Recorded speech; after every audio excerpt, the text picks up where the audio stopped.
I'm Ava Monroe, 16 years old. And that stormy night? I died once. Not physically, but something far more vital, my belief in family. The car sliced through the rain like a blind arrow, windshield wipers groaning against the downpour. I sat in the back seat, curled up like a drenched cat, my thin arms wrapped around a battered old backpack. I didn't even realize they had packed it for me until I saw it there. I asked, "Mom, where are we going? The hospital closes after 8. No answer. My dad's knuckles were white as he gripped the steering wheel, and my mom stared dead ahead like I didn't exist. I knew something was wrong. I didn't need painkillers or a doctor to feel it. The chill rolling off them was worse than the fever gnawing at my spine. I was born in Oregon into a family that once seemed kind. My illness started when I was 11, just some hand tremors when typing or walking long distances. The doctor said it might be rapid growth or a vitamin deficiency. But it got worse. By 13, I needed a cane. By 15, I was more familiar with the smell of disinfectant than anything cooking in Mom's kitchen. My parents used to care. Once, my dad even carried me up 2 flights of stairs when the hospital elevator was broken. But compassion seemed to have an expiration date. As the bills piled up, their eyes changed. I became subtraction in a budget, a problem with no solution. "Are we close?" I asked again, trying to sound calm. This time, my dad spoke without looking back. Almost. But the road ahead wasn't leading to any hospital. It was a narrow dirt path, surrounded by forest and thick darkness. No streetlights, no houses, no cell service. Just the crunch of tires on wet ground and the roar of rain pounding the roof. The car stopped suddenly.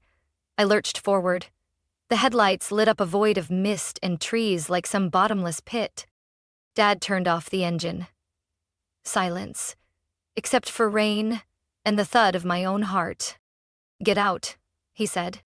I laughed nervously. "You're kidding, right? It's pouring." "Get out, Ava." Mom cut in. Her voice was flat. For the first time, I saw her eyes. Empty, cold. Not the woman who once held my hand through seizures. A stranger. "Why?" My voice cracked. "I'm your daughter." "There's nothing left to give, Ava," Mom said. "We sold the second car, begged from the church. No one will help us anymore." Dad stepped out. A moment later, the rear door flew open. Wind and rain slapped my face. "Dad, no, please." He grabbed my arm and yanked me out. My weak legs couldn't hold me. I collapsed onto the soaked grass, mud and rain soaking through my clothes like needles on skin. He tossed the backpack beside me. "There's meds, a poncho, and some food in there. Figure it out." I looked up at them. 2 people who once cried over my pain. Now they stood like strangers. No goodbye. No soft glance. Just a slammed car door, a growling engine, and taillights fading into the rain. I called out. No one looked back. I dragged myself up on my elbows, shaking, my lip bleeding from hitting a rock. I didn't know what scared me more, the cold and dark, or the truth that they wouldn't return. Curled up by the flooded roadside, I was numb. Wind lashed my face, rain cut my skin. I tried to sit up, but my legs wouldn't cooperate. My body shook, maybe from cold, maybe pain, maybe betrayal. Everything blurred, trees, rain, and the red lights that were long gone. Just me, and a whisper in my head. This isn't a dream. I reached for the backpack. The zipper was jammed with water. The granola bar inside was soaked in mud, indistinguishable from the earth. I didn't cry. There were no tears left. Then something shifted. A sudden light, not lightning. Headlights. A truck. Old and dented. I raised my hand on instinct, but it only lifted a few inches before dropping into the mud. My heartbeat raced. I couldn't shout. My voice had disappeared with my last plea to not be left behind. The truck slowed, then stopped. Footsteps splashed closer. I turned, face smeared with grit and rain. A tall figure appeared, brown coat soaked, hood pulled low. "Anyone there?" A deep voice, raspy like someone who'd lived in the cold too long. I tried to whisper, I'm here." He ran over. I heard fabric rustle as he knelt beside me. A hand brushed wet hair from my face, then froze, as if touching something impossible. Oh my God. "Ava?" The name escaped like a breath of heartbreak. I forced my eyes open. The truck's beam hit his face sideways. I couldn't believe it. My brother. I never thought I'd see him again after 8 years of silence. Ethan had once been the golden child, smart, athletic, adored. But he was also the only one who ever challenged our parents, who dared to speak up about my illness. After a fierce argument when I was 8, he vanished. Mom said he left out of selfishness. Dad never mentioned him again. I used to believe that. Until now. Ethan lifted me from the ground like I weighed less than a child. The scent of rain mixed with pine from his coat made my head spin. "You're going to be okay," he said, voice shaking with fury. "You'll be all right, Ava. I promise." I wanted to ask, to say so many things, but the pain radiating from my spine dragged me into a warm, hazy void. When I woke up, daylight had softened the sky. I was lying in a small bed, wrapped tightly in 2 thick blankets. The faint smell of burning wood and a hint of cinnamon hung in the air. A simple wooden room, clean and strangely peaceful. Clinking sounds came from the kitchen. I turned my head slowly, neck still aching. Ethan stood there, back turned, setting a kettle on the stove. "You're awake," he said without turning. I gave a faint nod, dizziness still clouding my head. "What happened?" I rasped. Ethan turned. In his eyes, I saw anger, worry, and something that looked like regret, long buried. "I followed them," he said. "I'd been suspicious for weeks, ever since I saw they emptied your health account without telling anyone. But I didn't think they'd actually do this." He sat on the edge of the bed, eyes heavy. "I once promised I wouldn't let you go through one more day of pain, but I came too late." I didn't know how to respond. The pain, the betrayal, and now the sudden return of a brother I thought was gone. Everything tangled in my mind like a knotted string. "Did you ever try to find me?" I asked. He froze, then slowly nodded. My eyes landed on his soaked coat hanging near the door. Dry mud still clung to its hem.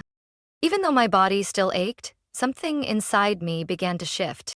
I sat on a wooden chair by the fire, a warm cup of tea in my hands, though my mind was cold and numb. Outside, snow had started to fall, thin flakes settling on the tall pines. Ethan added logs to the fire, then sat across from me, hesitant. "You have the right to know," he said, fingers laced tightly. "There are things I've carried far too long." I gripped the mug handle. "Then say it. I'm not 8 anymore."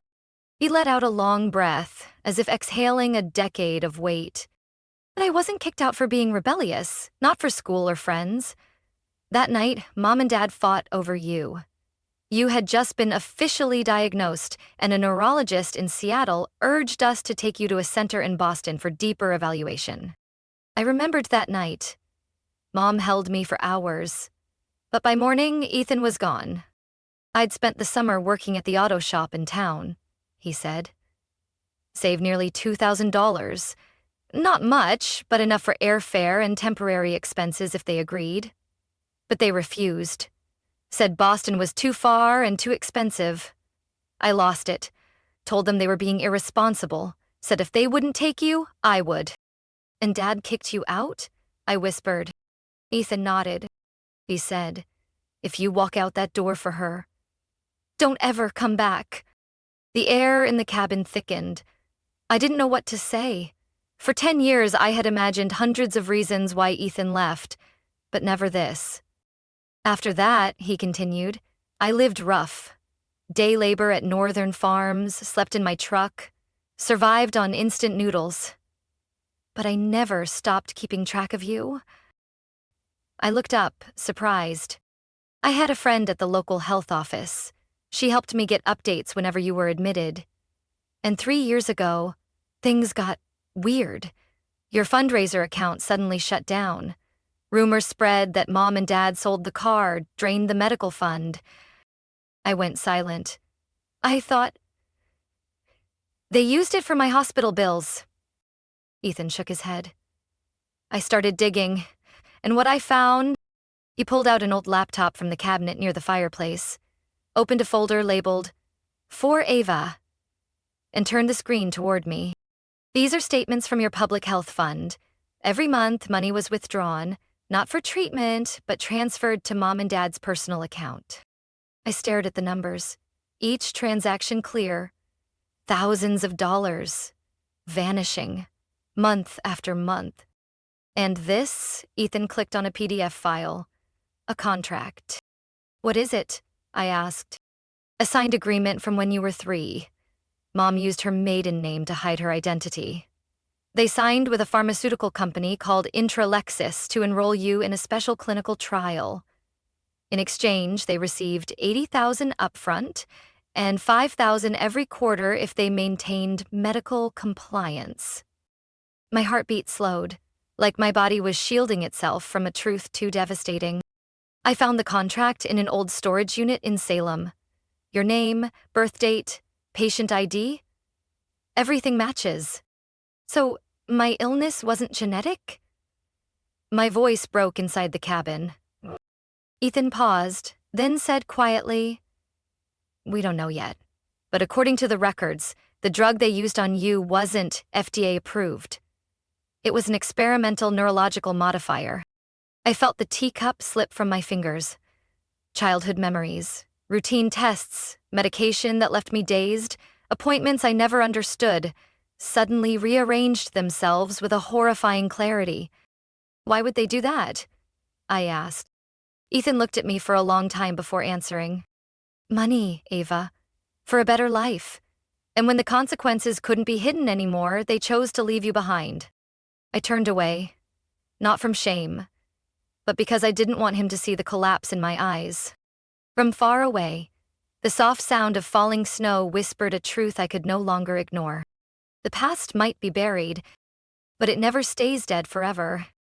That night, while Ethan had drifted off on the sofa near the fireplace, I lay awake, restless. My mind kept circling the numbers on the contract he showed me, the withdrawal logs, and those strange dates that aligned eerily with my medical episodes. I turned on my phone's flashlight and quietly opened the wooden desk drawer where Ethan kept old files. Among the stiff, time-worn papers, I found a thin, dark leather notebook without a name.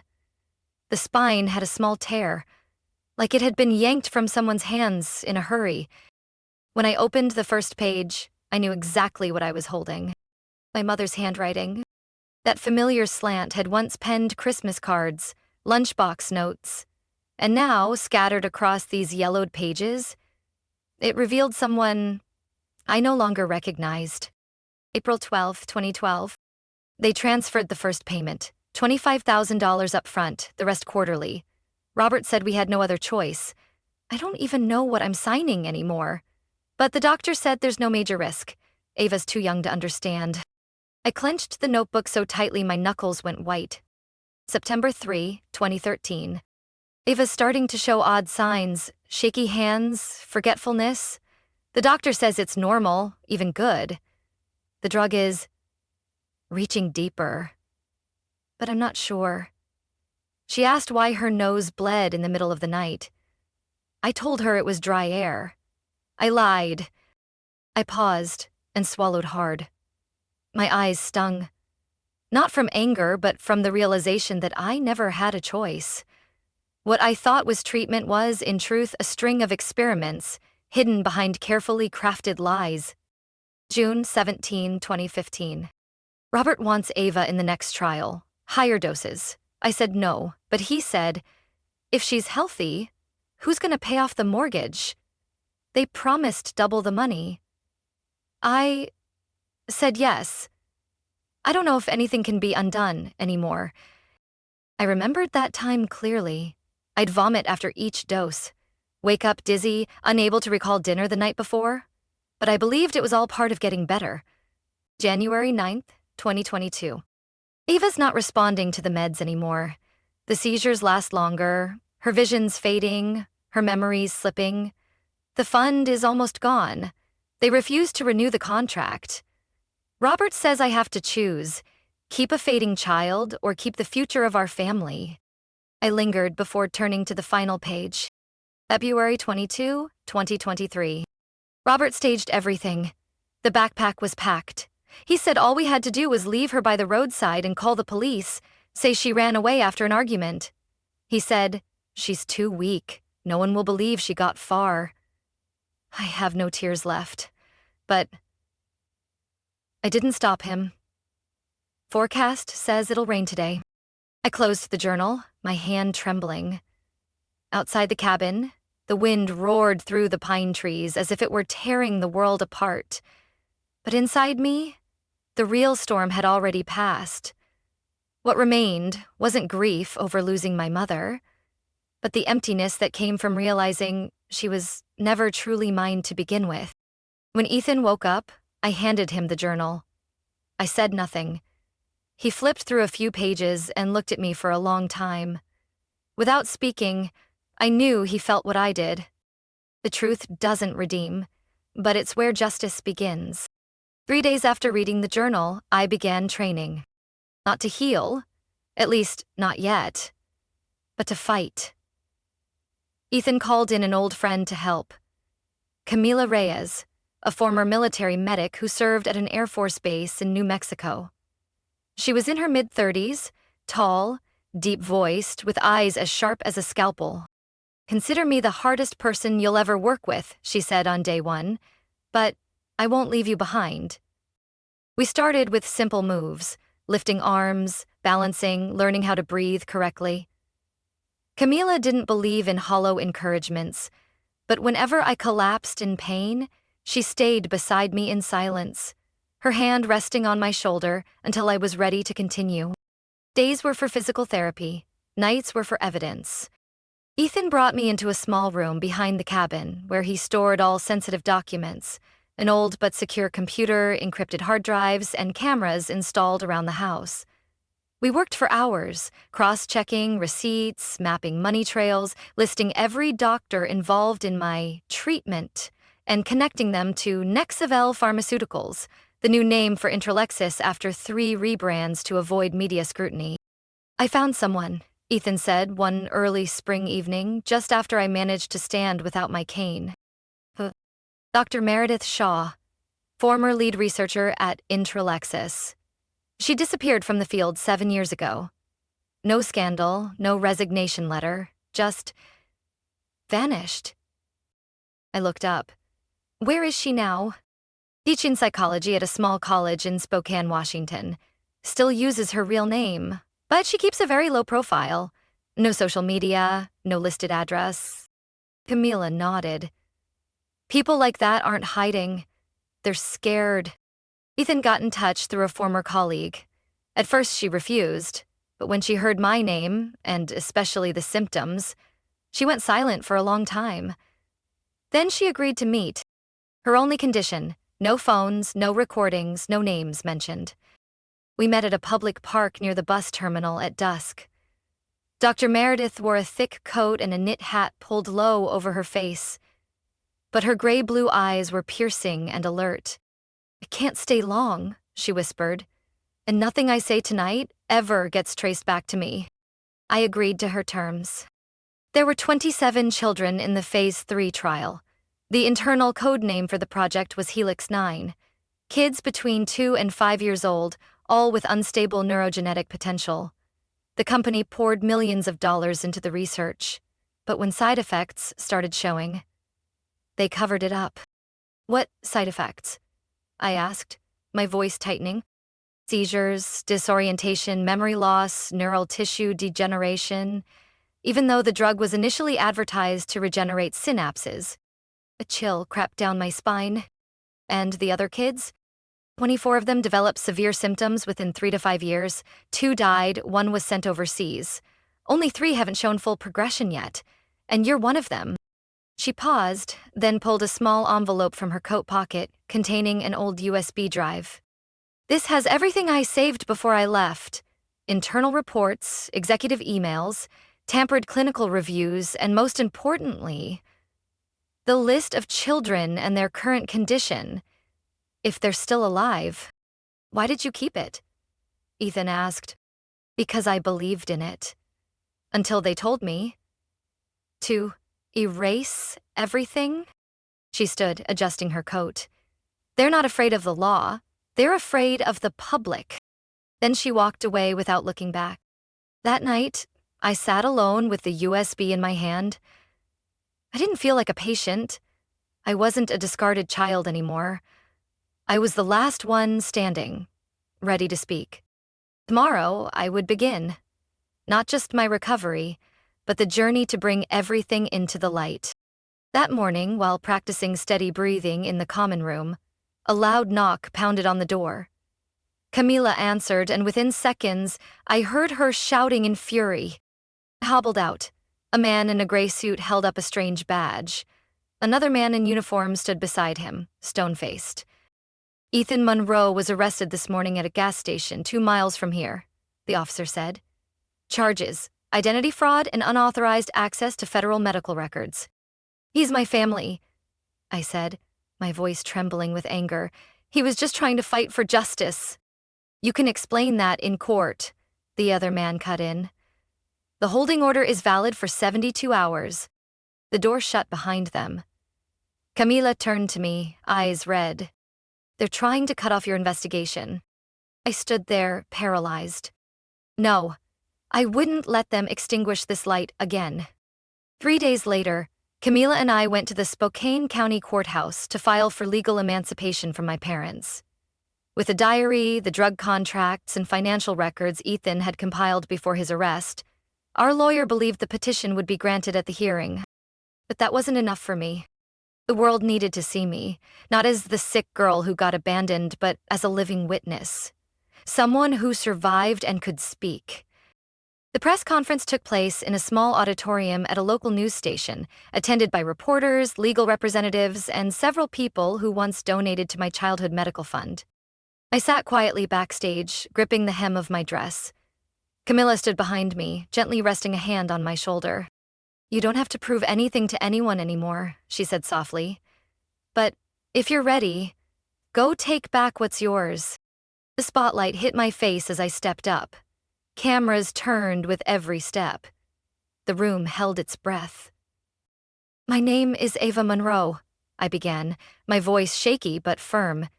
And I am a victim of an illegal drug trial disguised as a clinical study.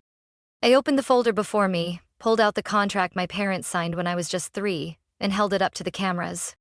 They were paid $400,000 to enroll me in a trial using unapproved medication. For years, I believed I was being treated, but the truth is, I was an experiment. A reporter raised a hand. Do you have verifiable evidence? I nodded. We've collected everything. Medical records, my mother's handwritten journal, financial withdrawals from the charity fund, and names of the doctors involved. All of it will be turned over to the authorities. I paused, took a deep breath, and then I did something I never imagined I could. I slowly stood up, leaving the wheelchair behind. Some in the room stood in shock, cameras zoomed in, reporters murmured, but I remained upright. This, I said, hands trembling but eyes steady, is what they said I'd never do. They thought I was weak. But here I am, standing on my own to say this. I am not collateral damage. I am living proof. After the press conference, the image of me standing amid microphones made national headlines. The hashtag Justice for Eva spread quickly online. Messages poured in, emails, letters, stories from others who had also suffered in silence. 3 days later, Ethan was released. The charges were dropped due to lack of evidence. I met him in the police station parking lot. This time, I was the one helping him up from the bench. "I told you," I smiled. "We don't fall." 1 year after that day, the name Neurovance, formerly Nexivel, vanished from the American pharmaceutical market. The company declared bankruptcy following a full investigation by the Department of Justice. Multiple executives were indicted for unauthorized testing on minors, insurance fraud, destruction of medical evidence, and concealing dangerous side effects. The trial lasted 7 months. I couldn't attend every day, but I was there when the first verdict was read.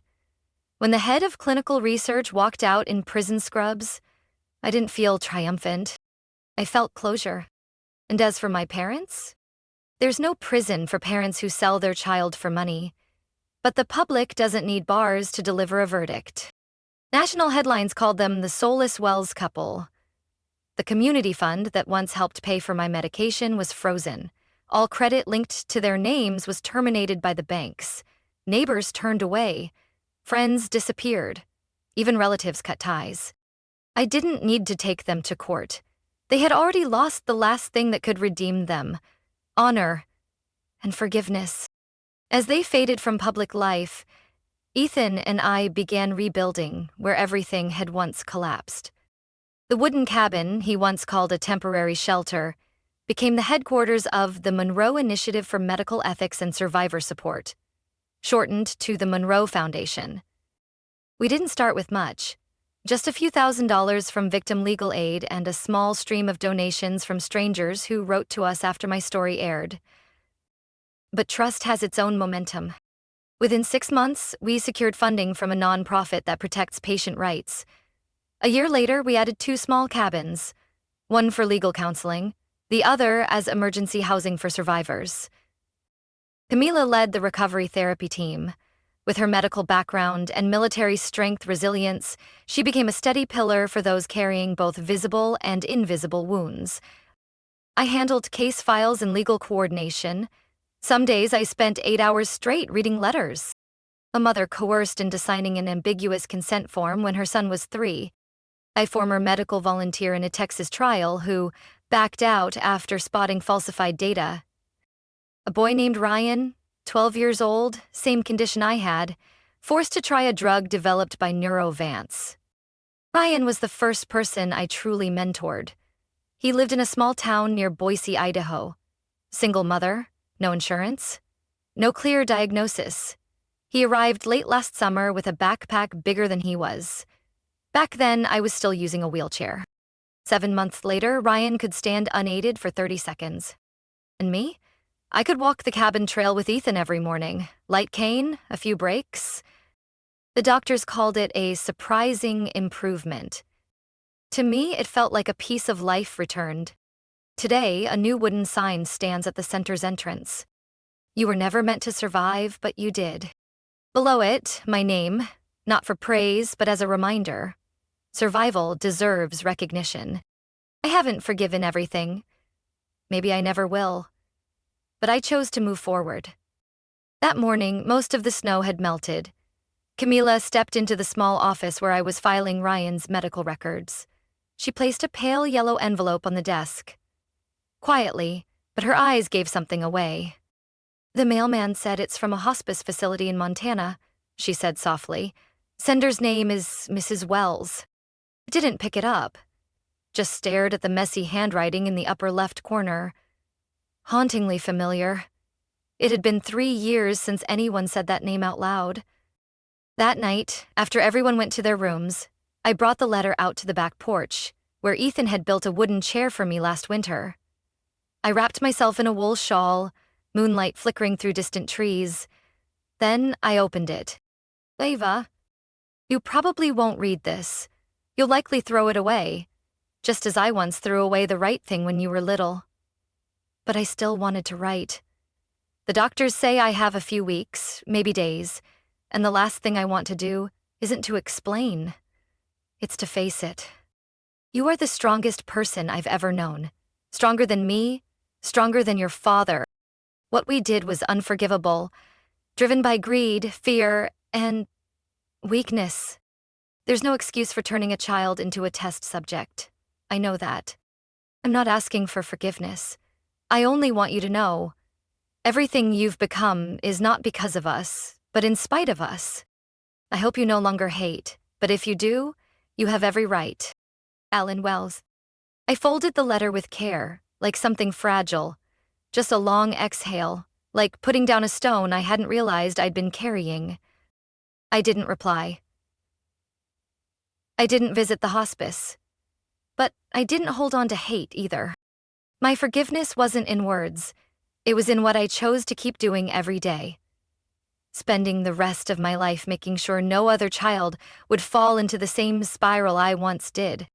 That night, I walked the narrow path into the woods behind the center. The lantern light from Camila's room cast a warm stripe. Farther off, I saw Ethan, waiting on the wooden bench by the fence. He turned as I approached and gently tapped the spot beside him. You always walk around when you've got something big on your mind, he teased. I smiled and sat next to him. The night sky was unusually clear. Millions of stars flickered. Not just shining, but listening. I read my mother's letter. I said softly. Ethan didn't ask for details. He just nodded. We sat like that for a while. I looked up. Under that sky, I understood something. Life doesn't hand you justice. But you can build it, for those who come after. And that's how my story ends. Not with triumph, but with continuity. From a small cabin in the forest, where a girl once couldn't take 3 steps, a new journey begins. Not just to live, but to build what's right. Eva's story isn't just about surviving betrayal. It's a powerful reminder that justice doesn't arrive on its own. It's made by those brave enough to rise from their pain. In real life, thousands suffer in silence under reckless medical systems. But, like Ava, every survivor has the power to become a voice for change. Through action, resilience, and compassion, they not only reclaim their lives, they pave the way for others. What do you think about Ava's journey and the choices she made? Share your thoughts in the comments below. Don't forget to subscribe to the channel for more powerful stories about family, justice, and the will to live.